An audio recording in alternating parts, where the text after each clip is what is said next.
گوجری زبان میں اپڈیٹ سنیے۔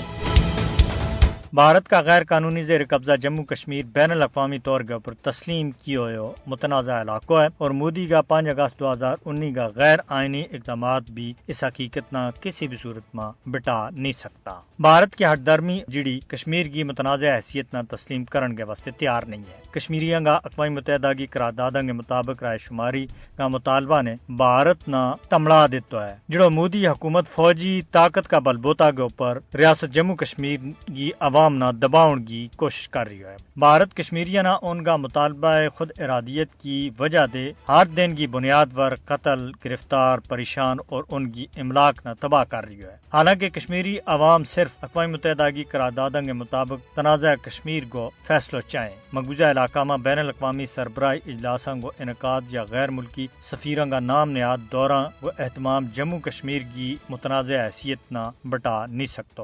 حقیقت یہ ہے کہ جموں کشمیر بھارت کا جبری اور غیر قانونی قبضہ کے بچ ہے۔ بھارت جموں کشمیر پر غیر قانونی طور پر قبضہ کر کے 75 سالوں دے زیادہ عرصہ دے اقوام متحدہ کی قراردادوں کی سراسر خلاف ورزی کر رہی ہے۔ پاکستان نے غیر قانونی طور پر بھارت کا زیر قبضہ جموں کشمیر میں G20 ملکوں کے متعلق کوئی تقریب یا اجلاس منعقد کرن کی کسی بھی بھارتی کوشش نہ مکمل طور پر ٹھکرا دیتا ہے۔ دفتر خارجہ کا ترجمان عاصم افتخار احمد نے کیا ہے کہ جموں کشمیر پاکستان اور بھارت کے بچکار عالمی سطح کے اوپر تسلیم کیے ہوئے ایک متنازع علاقہ ہے، جس کی متنازع حیثیت نہ ایک پاسے رکھتا ہوا علاقہ میں G20 کے متعلق کسی تقریب کو انعقاد ایک ماحول ہے جس نے بین الاقوامی برادری کسی بھی صورت میں تسلیم نہیں کر سکی۔ اقوام متحدہ کی قراردادوں کے تحت استصحاب رائے ہی کشمیر کا چروکنا تنازع کو ایک کی حال ہے۔ عالمی برادری نے چاہیے کہ وہ جموں کشمیر پر بین الاقوامی واحدوں کی پاسداری کے واسطے بھارت کے اوپر دباؤ سٹے۔